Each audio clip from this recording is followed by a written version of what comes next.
माननीय सभापति महोदय, आपने मुझे बजट 2025-26 पर बोलने का जो अवसर प्रदान किया उसके लिए मैं धन्यवाद जोहार करना चाहूंगा। मैं भारत आदिवासी पार्टी की तरफ से देश के आदिवासी, दलित, ओबीसी, मुस्लिम, अल्पसंख्यक, गरीब, मजदूर एवं इस देश में रहने वाला प्रत्येक गरीब वर्ग का व्यक्ति जो मानवता और भारत देश के संविधान में विश्वास करता है, उनकी तरफ से बोलने के लिए खड़ा हुआ हूं।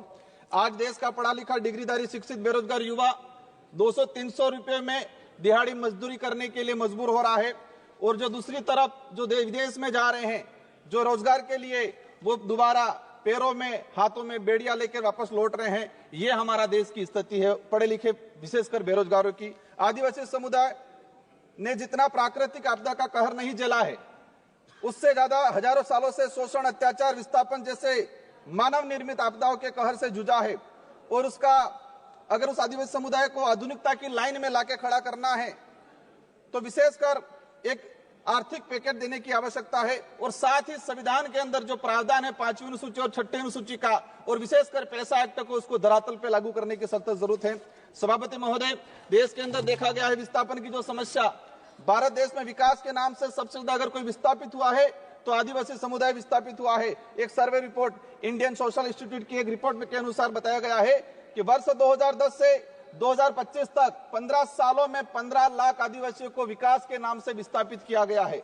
वर्ल्ड बैंक की रिपोर्ट में बताया गया है कि विस्थापन आदिवासी समुदाय में से 50% आदिवासी परिवार पुनः विस्थापित नहीं हो पाते हैं।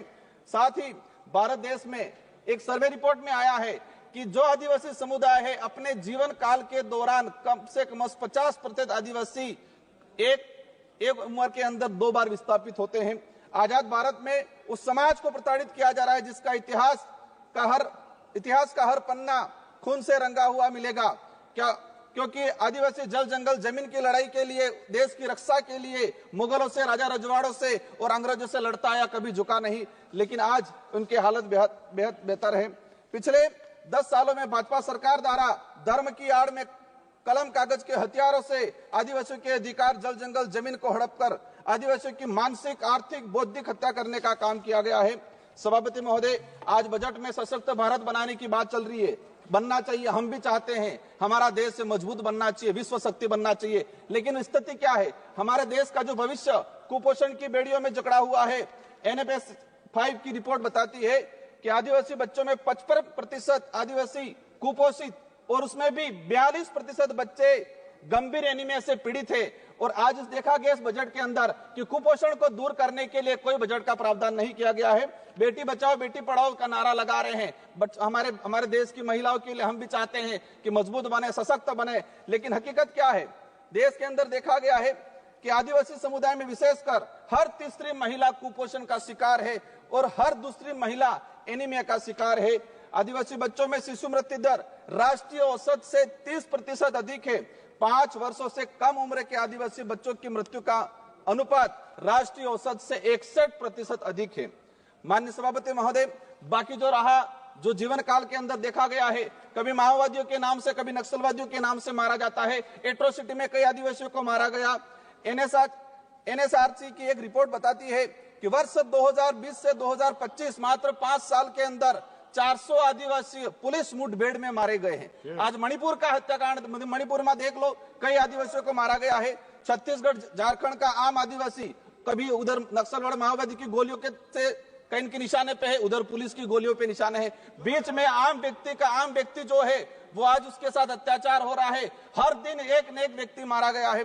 आदिवासी, दलित, पिछड़ों को सशक्त बनाए बिना हमारे देश, भारत देश को सशक्त भारत बनाने की कल्पना करना एक कोरा सपना रह जाएगा। स्वास्थ्य सुविधा की देखा जाए, आदिवासी क्षेत्र में PSC CSP की, CAG की एक रिपोर्ट आई है कि आदिवासी बाहुल्य क्षेत्र में जितनी जो PSC CSC है वहां पर 60% डॉक्टरों के पद रिक्त हैं। देश में मात्र 18% आदिवासी गर्भवती महिलाओं को ही संस्थागत प्रसव का लाभ मिल पा रहा है। संस्थागत प्रसव का सिर्फ मात्र 18%। सभापति महोदय, 1 मिनट का रहा है। शिक्षा की बात करें, हमारे राजस्थान के अंदर जाडोल कोटड़ा के अंदर जहां से एक मंत्री जी आते हैं, वहां पर 14 वर्ष से अधिक बच्चों को स्कूल और पेन, पेंसिल, किताब क्या है वो नहीं पता है। आज देखा गया है यूनेस्को की एक रिपोर्ट में देश में देश में 35% आदिवासी बच्चे ड्रॉप आउट हो रहे हैं और राष्ट्रीय औसत 12% है।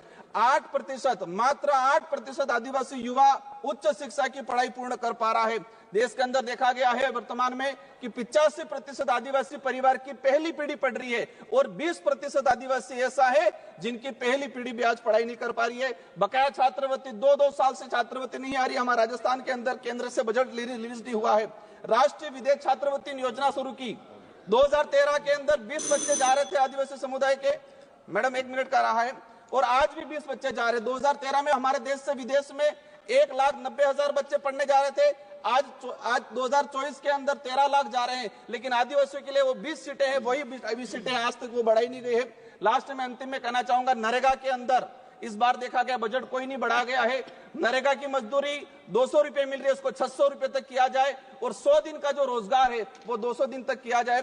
साथ ही आंगनबाड़ी कार्यकर्ता से हर प्रकार की सर्वे करा जाते हैं, सेंट्रल गवर्नमेंट इसको हैंडओवर करे और आंगनबाड़ी कार्यकर्ता सहायिका को एक राजकीय कर्मचारी का दर्जा दिया जाए और उसको नियमित करके भुगतान किया जाए। जल जीवन मिशन की बात हो रही थी, लेकिन ट्राइबल इलाके के अंदर 27% टारगेट अभी तक पूरा हुआ है, वो भी सैंक्शन धरातल पे पानी नहीं पहुंचा है।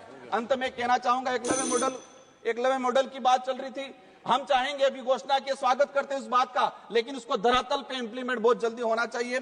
किसानों की बात है, देखा गया किसानों पे गोलियां बरसाई जा रही। किसान क्या डिमांड कर रहा है? एमएसपी की डिमांड कर रहा है। किसान चाहता है जो खेत में जिस मेहनत से उसने कमाया है। सभा की कार्यवाही मंगलवार दिनांक 11 फरवरी 2025 को प्रातः 11 बजे तक के लिए स्थगित की जाती है।